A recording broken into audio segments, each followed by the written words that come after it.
আগামী আগস্ট থেকেই চালু হচ্ছে প্রবাসী কার্ড। প্রথম পর্যায়ে 50,000 নারী কর্মীকে এ কার্ড দেয়া হবে।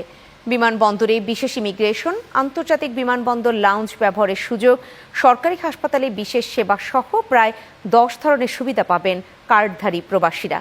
সৌদি আরবের রিয়াদ থেকে হারুনা রশিদের তথ্যচিত্রে ডেস্ক রিপোর্ট।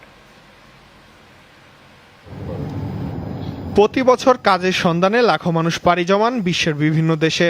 তবে বিদেশে যাওয়ার প্রক্রিয়া শুরু থেকেই কর্মস্থলে পৌঁছানো পর্যন্ত নানা হয়রানি ও প্রতারণার শিকার হন অনেকেই। প্রবাসীদের এসব সমস্যা দূর করতে এবার প্রবাসী কার্ড চালু করার উদ্যোগ নিয়েছে সরকার। এ কার্ডের মাধ্যমে ইমিগ্রেশন ও সরকারি হাসপাতালে বিশেষ সেবা সহ প্রায় 10 রকমের সুবিধা পাবেন প্রবাসীরা। সরকারি হাসপাতালে প্রবাসী সেবা বুথ ও বেসরকারিতে ডিসকাউন্ট সুবিধা, কার্ডধারীর মৃত্যুতে বিনা খরচে মরদেহ পরিবহন, প্রবাস ফেরতদের পুনর্বাসনের সুযোগ ও বীমা সুবিধা সহ বৈদেশিক বিনিয়োগে অগ্রাধিকার দেওয়ার সুবিধাও থাকবে এই কার্ডে। বিভিন্ন সুযোগ সুবিধা ইনক্লুড করে প্রবাসী কার্ড ওনারা দিবেন, যেটা সংসদে পাশ হয়েছে গত 3 দিন আগে।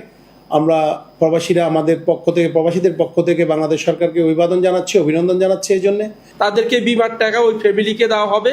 এটা শুনে আসলে আমরা প্রবাসীরা যারা আছি আমরা এটা শুনে অনেক অনেক আনন্দিত। আমি বাংলাদেশ সরকারকে অনেক ধন্যবাদ জানাচ্ছি।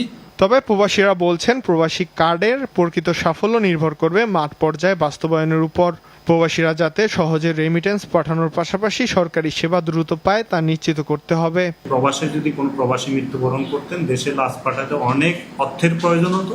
তো বাংলাদেশ সরকার এইটুকুই অন্তত প্রবাসীদের জন্য রেখেছেন। এই জন্য বাংলাদেশ সরকারকে আবারও আন্তরিকভাবে ধন্যবাদ জানাচ্ছি। ডিসেম্বর 2026-এর মধ্যে 50,000 এবং আগামী বছরের জুন মাসের মধ্যে 2 লাখ প্রবাসী কার্ড বিতরণের লক্ষ্যমাত্রা নির্ধারণ করেছে সরকার। Channel 9 news desk.